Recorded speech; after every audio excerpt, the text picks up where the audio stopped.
Hey bibliophiles, let's break it down.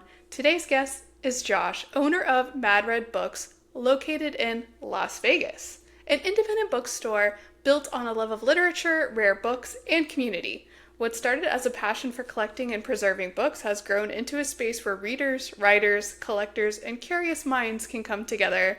And I'm so excited to hear all the behind the scenes lore. Welcome, Josh. How are you doing? Good, good. Thank you for having me on. How you doing today? I'm good. I know when we were talking earlier, you said this is a brand new venture for you. Yes, we just opened up on July 4th, 2025. So we've been open less than a year at this moment. Well, congratulations. That's a huge accomplishment. Thank you. Thank you. It was a lot of fun. Well, that's good. That's good. It could have, indie bookstores. It's hard to stay open those first few months. So Yeah. that's a huge accomplishment. Thank you. Did you just wake up one day and say, "I want to own a bookstore," or how did this come to be? It's kind of a funny story. I guess I started collecting rare books in 2012, 2013. Around that period, and started attending the rare book conventions, New York, Boston, and California, run by the ABAA, the American Booksellers Association of America, that manages the rare book industry. I went through a bad breakup. I went to Africa for about a month and a half. I was working at a jewelry shop. I won't name the jewelry shop. I came back and they had slashed my hours and took away my benefits and all that type of stuff. Like, you know what? Midlife crisis. I'm about to turn 40. I want to enjoy what I do for the rest of my life. I actually approached a different bookstore here in town to try to purchase that store. It ended up not working out for various reasons. After pouting and moaning for about 3 or 4 weeks over Christmas and then January, February, you know what? Screw it. I'll do it myself. And the location that we're at, actually, I put in the application as a gaff, just like a joke. I'm like, yeah, you know what? It's a great location. It's near my house. I know this parking lot very, very well. Let's see what they say. And they approved us. So I called my friends that I had met in the book industry here in town. Say, hey guys, we got the location. Like, we're opening up a bookstore.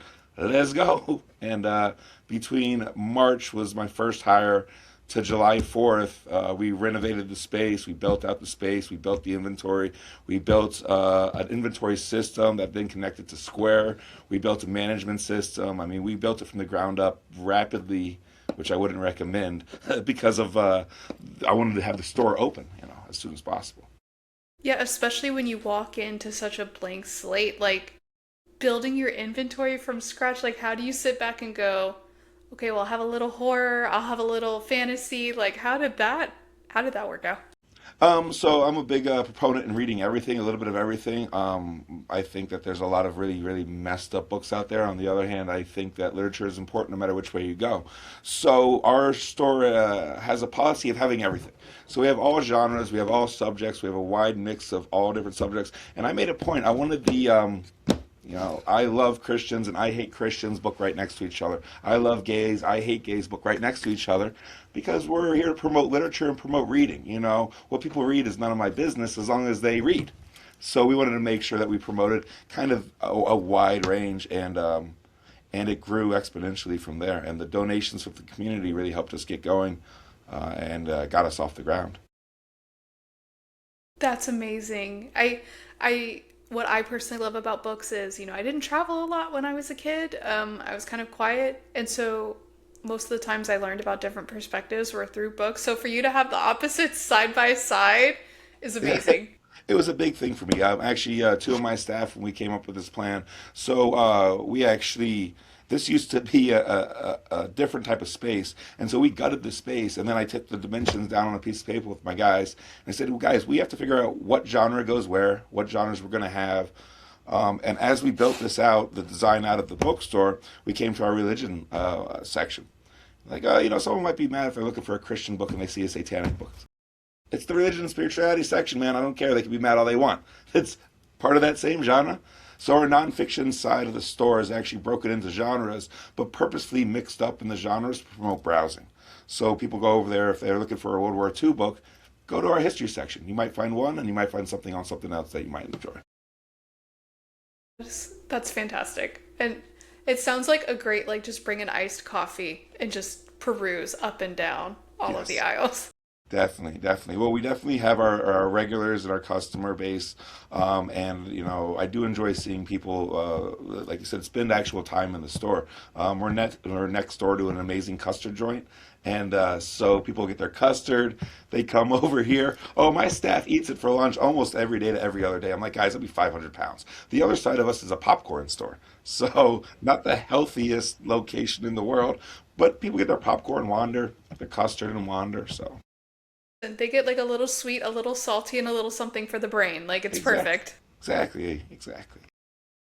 Now that you've been in business almost a year, what has surprised you most that you weren't expected going into this?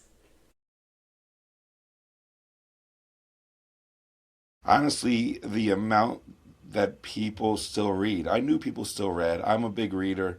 I know there's a large reading culture out there. But I had friends, relatives, everyone else and their mother tell me, people still read? What about Kindles? What about this? What about that? Year to date, we've sold 8,000 books. So we do volume and we get the whole gambit from the young kids, teenagers, young adults, middle aged, the old people who buy in the mysteries and the old Agatha Christie. We just have, and I was amazed to see the level of excitement. We have people still to this day who come to the store. And we're so happy there's a bookstore here, and people are excited to see us. And that, I was expecting it to be a grind and busy, but the reaction from the community and the amount of readers and the variety of what people read has been really, really amazing to see. Yeah, I think you can't judge a book by their cover, but you also can't judge a person and assume what they read. They'll always surprise you. Oh yes, oh yes. I have some old lady. Well, actually, one of the funniest stories about that, I had a. We run off a lot of donations. We're a community bookstore. And so in the beginning, an older woman contacted us about picking up a donation. So I went to her house with my staff and our SUV to pick up the donation. Comes out in a walker, little old lady. And as we're, loading up the boxes and getting stuff ready to go, she goes, I have some other books in this room back here. I'm not sure you guys would be interested in them. So, we're interested in everything. She's like, you guys aren't shocked by much? I said, I'm not shocked by anything. I've been around a long time. She was in the adult toy industry for a long time. So the back room of her house had an adult library, a wall of interesting stuff. Whips, cuffs, belts, a slave cage, and this little like 70-year-old woman in a. So I don't even remember where I was going with that, but See, that's that why was, she's lived so long, because she's happy. exactly, exactly. She was a very happy lady. She's very happy. But like you said, there's just such a variety of literature and material out there. What I always tell people who say they don't read, I'm like, pick what you're interested in. There's a book on it. There's a book about it. There's something out there, literally for everybody. And I think too, I was reflecting on this with someone else, and it's like, you never hear about anything bad happening at a bookstore. It's just such a genuine place for readers to come and connect. Yes, yes. It's we have a very happy atmosphere. It's one of the other things that's made me very happy is people a lot of times come in and compliment us on the space. The compliments warm my heart when I say it. It's a nice place. We like to hang out here. We feel comfortable here. So we really try to, make sure that our place is a happy place. And we're across the street from a bar, so it's not hard to do. You really have like the corner, the perfect corner, popcorn, custard, a bar, books. Taco restaurant and books. Yep, and we have a shop down at the end. And I'm a big networker, so I made a point to go around and meet all of my neighbors. So we do events with the Taco y Taco next door. We try to cross promote with all the different businesses. Because, like you said, you see people. A lot of my friends are bartenders. People say bartenders don't read. Oh, a lot of them read a lot, and so it's fascinating being involved with the community this past year. Well, I know some people dream of opening a bookstore because they just want to drink coffee and read books all day, but could you shed some light on what an actual day in a bookstore looks like? It's not that at all. It's inventory. So because we started from the ground, from scratch, from nothing, we literally had to build all of our systems from scratch. So that was creating an inventory system, creating an inventory management system, creating an inventory system for our gifts and our art. We only carry local artists and local gifts and local merchandise. Figuring out how to track all of this data. Not to mention having to inventory books, physically get them into a system. I do know there are there are bookstores out there that just have a price and the person, puts the price in. I'm a data type person. I want the data. I want to know what's selling. So we built a very, very detailed system that has to be managed. So most of the day uh, and that's the fun part. This leaves alone having to get into the warehouse, dig through 15,000 donated books that are dusty as hell. You get the spider bites, pouring sweat. Oh, this was swollen like a softball about 2 days ago. Concerned me a little bit. I turned to John, my manager, like, yeah, if that was like poisonous, I would feel it by now, right? He's like, yeah, yeah. Like, all right, well, let the swelling go down. A lot of dust, a lot of dust. It's a lot of fun, but it is definitely not easy. I never thought it would be easy, but it's really, really nonstop if you want to, make it be a success. A business is business, it's a business. It's a lot of fun. I always tell people on my worst day, I'm working with books. And that's my worst day. I'm working with books. So it's really not that bad. Yeah, and I think a majority of the people I talk to that read, I'm kind of in the rare extroverted category, and they're like, "Well, I'm introverted unless I'm talking about books." And so when you know your commercial base, like your clients are introverts, trying to manage those relationships, I imagine could be difficult. It can be a little bit of a struggle. We also made a point. I mean, I've been in sales since I was 12 years old, so I have a very sales driven mindset.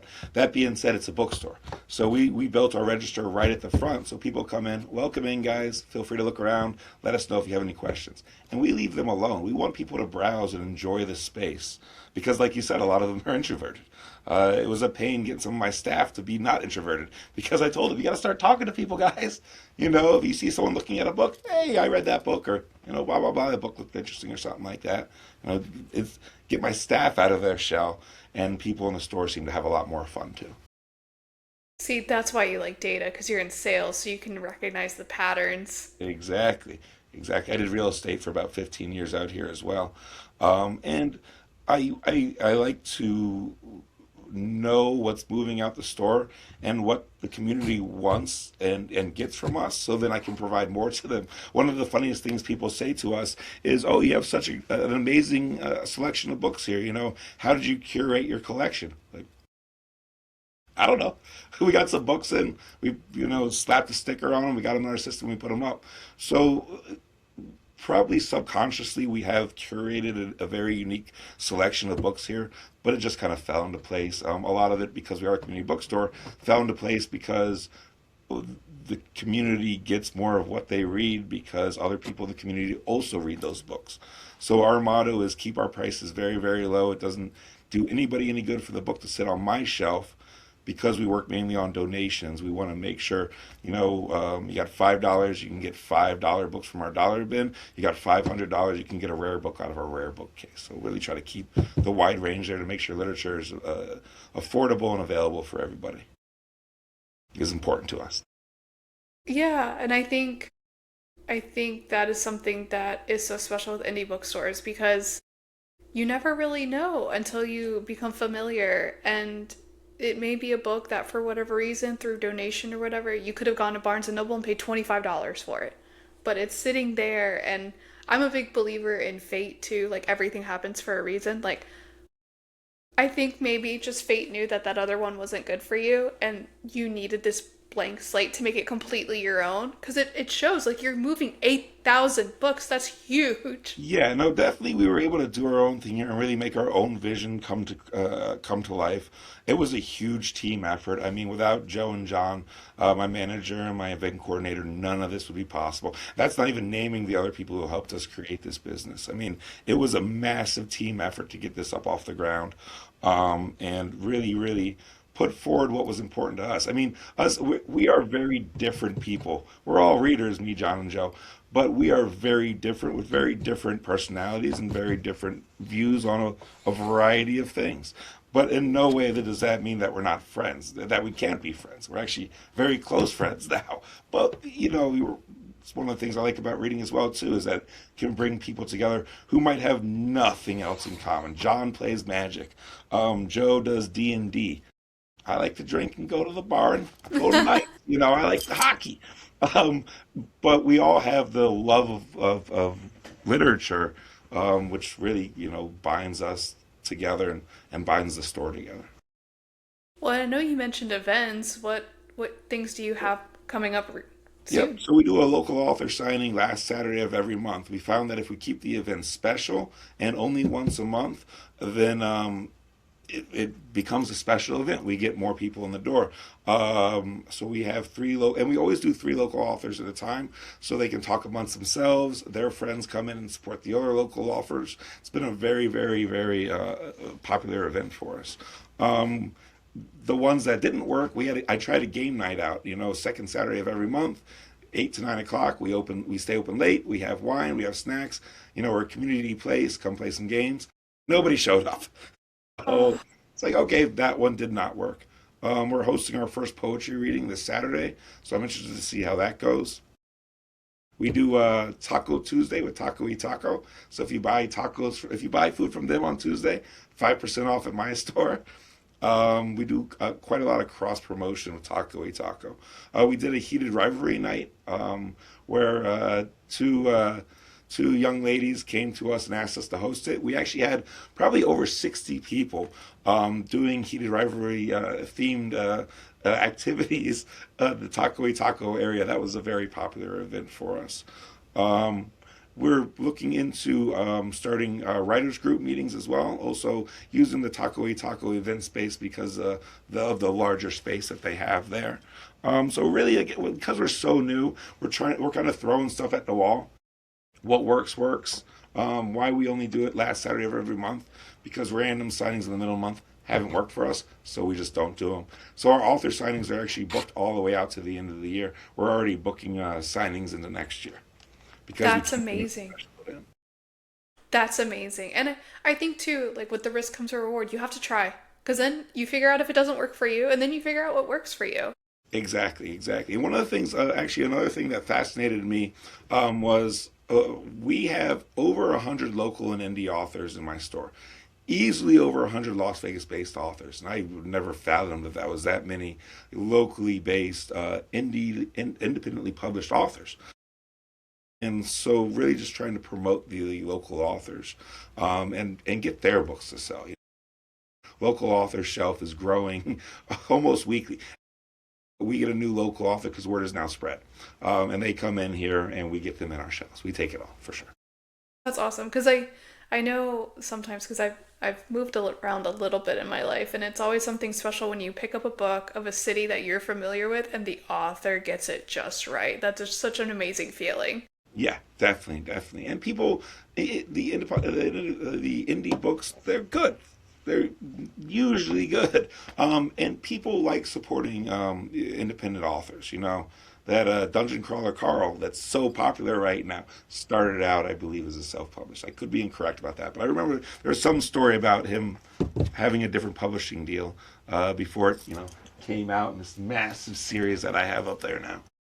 Yeah, I'm not a romancy girly listeners, like sorry if I get this wrong, but there's from in Florida, there was a author H.M. Wolf. She wrote a book called Daggermouth and it did really well and I think it just got picked up for like six figures. Yeah, Um and it's just amazing how word of mouth of like, hey, like this is a really great book. yeah, BookTok maybe did it, Bookstagram maybe do it. I feel like word of mouth is sometimes underrated lately, but yes. even if it's through virtually, that's still the same thing of everyone influencing each other, but just also just sharing some joy and stuff. Yeah, exactly, exactly. People come in all the time and ask, do you have a recommendation here? Do you have a recommendation there?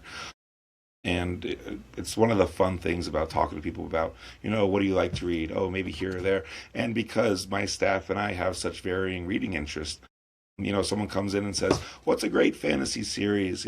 Hey, Joe, You up, buddy? Classics, nonfiction's a little bit more mine. Sci-fi. Both my guys are heavy into fantasy and horror. So it's Yes. very interesting. Horror we can't keep in stock. That's super popular. I'm reading a Paul book right now. Saul book, John Saul book right now. So I horror stuff. did I did take a peek at your website and I was like, "Oh, let's see what's in horror." And I was going to ask you like, are you seeing a trend in the increase in popularity because I couldn't see Definitely, anything to buy definitely. People online. like the horror. Our logo lends itself to people thinking that we're in a cult or a horror store. The name of the company is actually my mother and my sister's initials mixed up. The face represents them fighting with each other when I was a kid because my sister's older than I am by a few years. So I'd be like 10 or 11, listen to my sister and my mom just go at it. So people ask, oh, are you a cult, horror? Like we have that type of stuff, but it's just my mom and my sister fighting. My niece likes that It's story. it's love. It's Exactly. actually a symbol of love and not Yeah, horror. exactly. She warmed up. My mom warmed up to it after a few months. She's like, I can't believe you said that. I'm like, it's the truth. Yeah, Well, it's spoken from the heart. exactly, exactly. Okay, so we've got fantasy represent. I mean, we have everything on the shelves. We've got fantasy, nonfiction, classic, strong recommendation. So, Yeah. if someone walks in and they're like, "Josh, where do I start? Where would you? I just want to know a great book that will captivate me. What would you So we recommend?" always ask them what their interest might be. If they're heavy into sci-fi fantasy type books because then you have a wide variety of sci-fi fantasy. I mean, especially when you get to the old pulp sci-fi, they're really stupid. They're in this spacecraft 5,000 years in the future smoking cigarettes because, of course, that makes sense up there in space. Or do you want like political fantasy books like George R. R. Martin, Game of Thrones?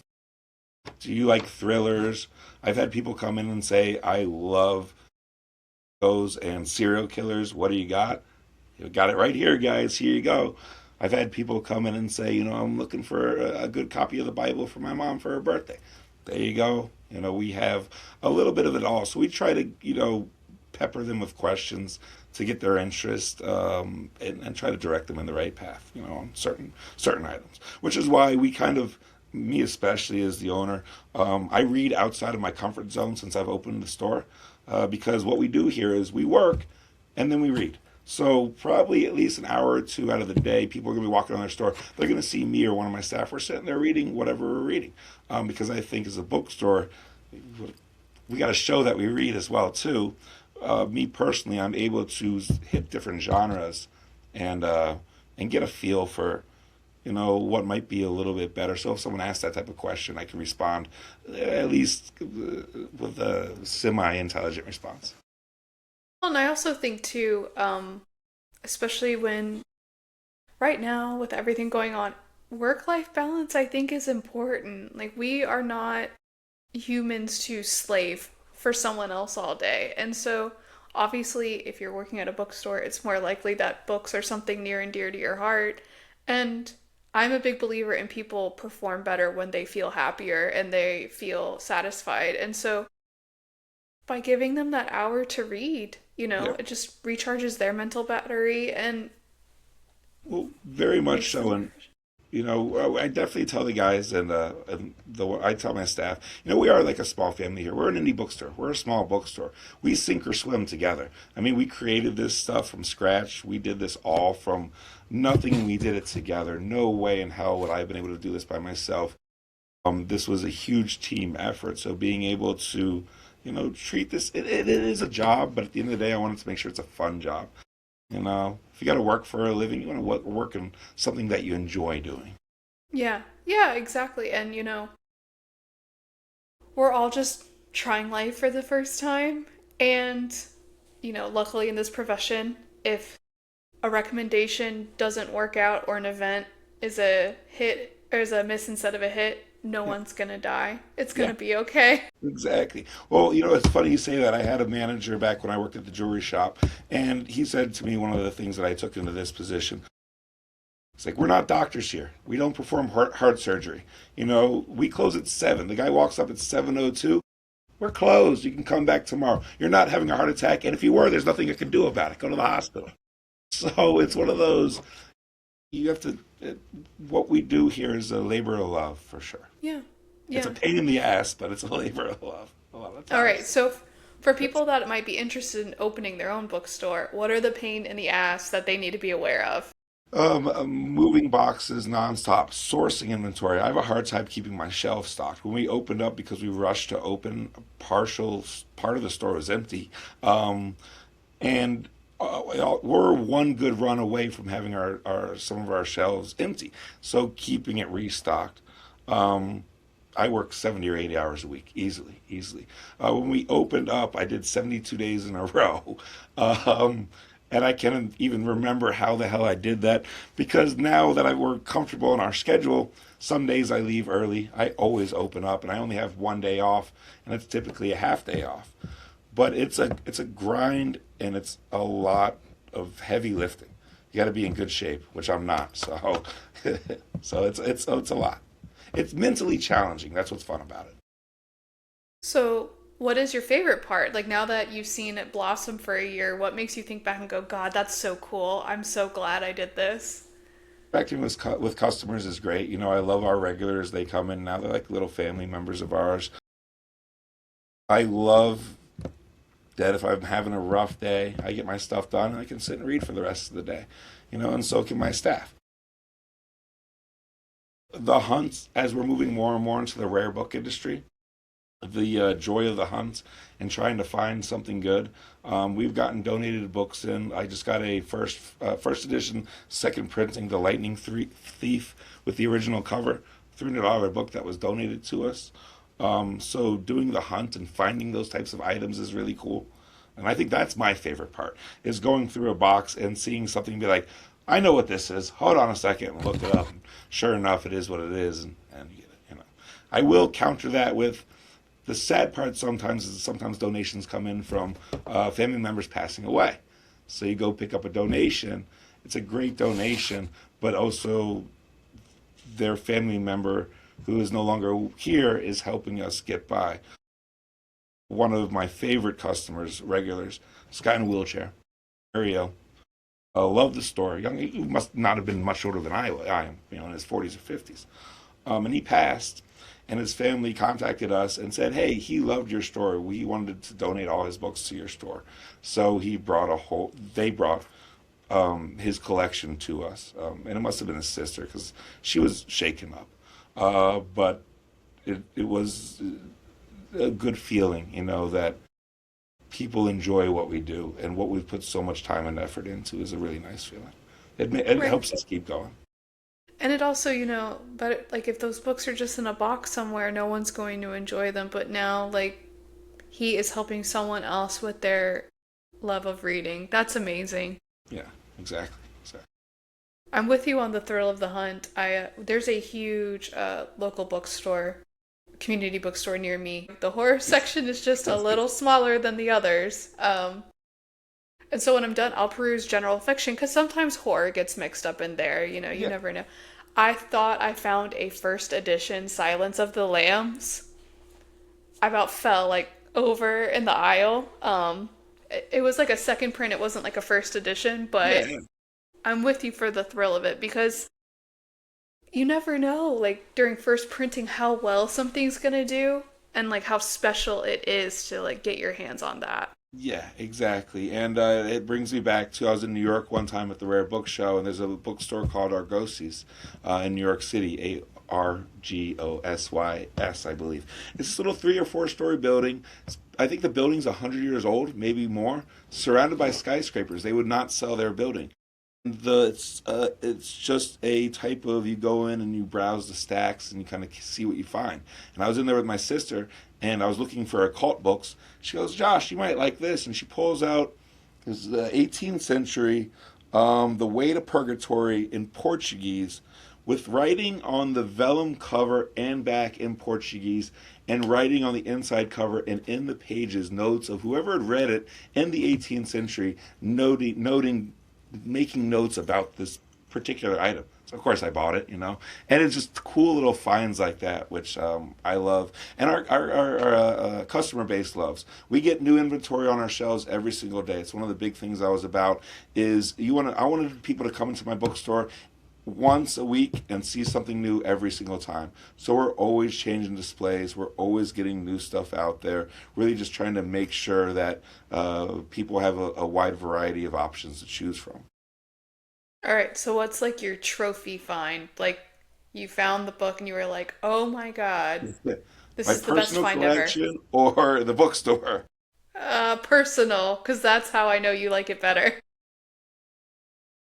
My specialty is Revolutionary War material, specifically 1775 to 1776, focused around Boston. Mm. A friend of mine actually found it and presented it to me. It was a first-hand account of the shot heard round the world. This guy had actually, I believe, was going up to the Boston area right before April 19th, 1775, and he was looking for his uncle, I want to say. And he had an almanac, but he kept a diary of what he saw. So troop movement, the British building up, all of this. And what he did was he wrote it on paper, and then he sewed it into the almanac. So if he ever got stopped by the Brits, they wouldn't see it and arrest him. April 19th happens, and he writes on the cover of this almanac, "The revolution has begun. This great war is starting." Beautiful, just a piece of history that a friend of mine found and presented to me. I ended up not buying it, and he sold it to somebody else. But it's stuff like that when it comes to the historical one-offs. Got another example if you've got time. Actually, when the Always. when the British left Boston, we sent them two letters, and the letters said, "Leave Boston, don't touch anything, go. We'll let you go. You touch anything, we're going to kill every single one of you." They sent two copies, one to Howe and one to Robinson, and I had a second in command, and I found Robinson's copy. And so Wow. it's a copy of the letter, and I also have a Pennsylvania magazine collection, which has a lot of firsthand accounts of those early days of the Revolutionary War. And so I can look at the letter, and then I can look at the contemporary report of the British left. Washington sent two letters saying leave, blah, blah, blah, and I have one of the letters in my hand. That was a really cool find for me. So, my minor actually from college is in history, U.S. history. So I'm a history nerd too. Nice. How do you feel about historical fiction? It's on my list next to read, to be honest. I've been talking to John Yes. Joe about it. I have not read a whole bunch of it. I would say my reading before I opened, especially, was very limited to my sole interest and what I wanted to read. Now I'm branching out. So people like it. We have some good ones in the store too that look very interesting. I'll be inventorying a book and I'm like, okay, put it in the system. I'm going to read this next. So I'm excited to get into it, especially the alternate reality historical fiction and the historical fantasy. Turtle Dove looks very interesting as well too. So I'm going to see how that is here soon. Yeah, I actually didn't know about alternative historical fantasy until I think it was Man in High Castle, and I was like, "Wow, what a concept there! Like that is twisted." There's some Uh, fun ones out there. Joe, my guy's reading a four-part series right now. Name eludes me, but he likes that stuff too. yeah, I've seen of the few people that I know that enjoy history and have read historical fiction, it's kind of like a black and white. There's not a lot of gray. Either you hate it because like the fiction doesn't, it's not always accurate and da Yeah. da da, or you love it because it gets more people interested in that area of history and you don't mind that it might be a little bit more romanticized. Yeah, no, definitely. I mean, one of my favorite movies is the Ninth Gate with Johnny Depp.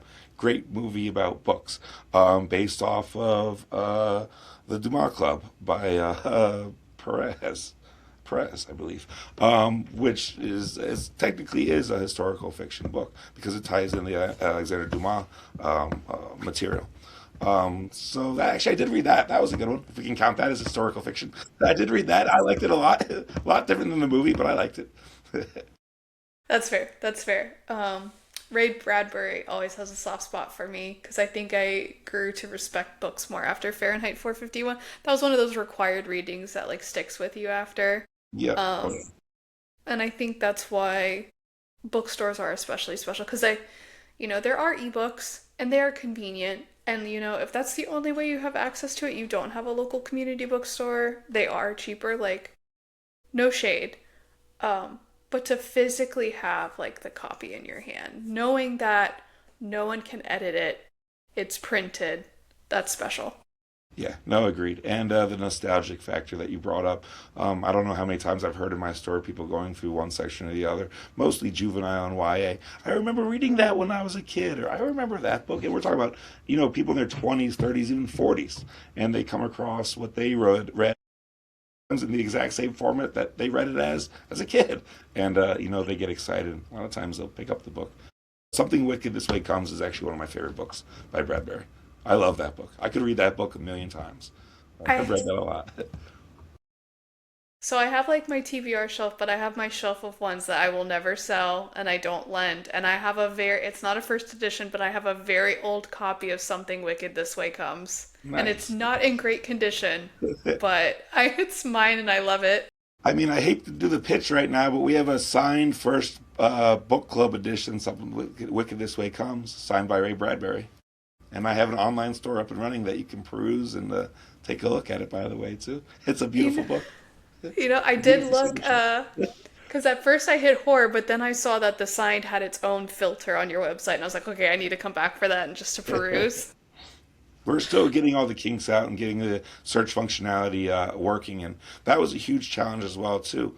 Was it is a digital age at the end of the day. We wanted to have a large online presence. We take great effort in our social media presence as well as in our online presence when it comes to our website, and we appreciate again you having me on today doing podcasts and being involved in the multimedia marketing that's out there.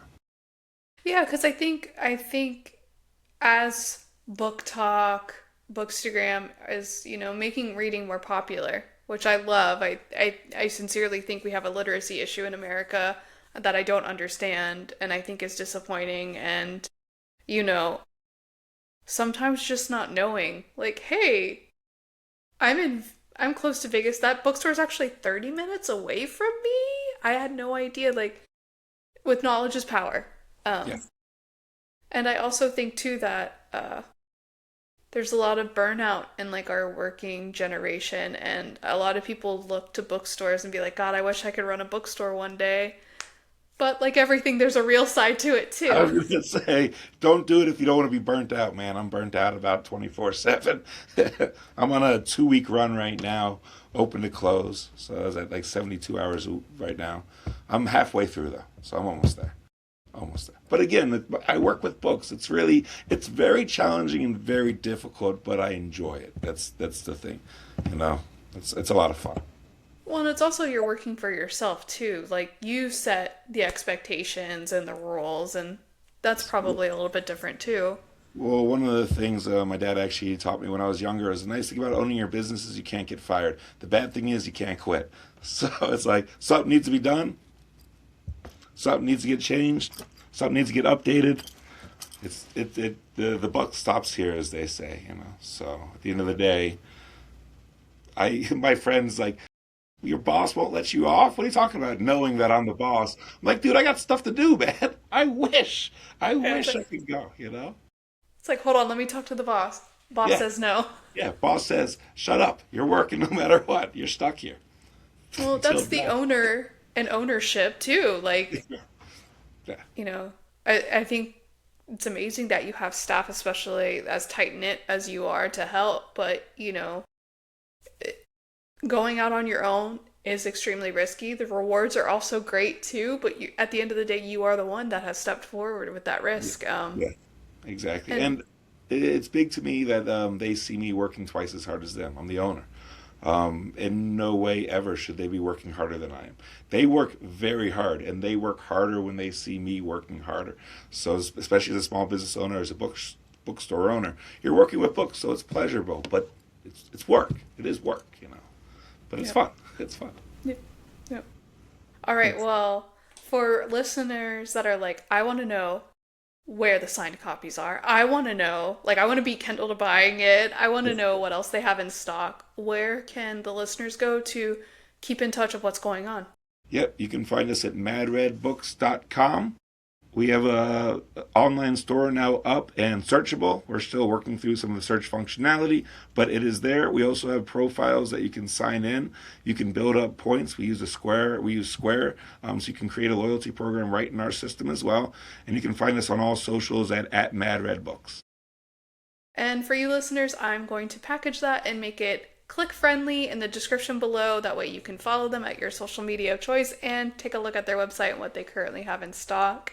While you're there, leave some comments and some feedback for Josh or myself. Also, hit like and subscribe. It really helps me keep these videos going. But Josh, thank you so much for your time, giving us insight into what it's really like opening and running your own bookstore. And congratulations again on almost hitting the year mark. That is phenomenal. Thank you very much for having me on. We appreciate it, definitely.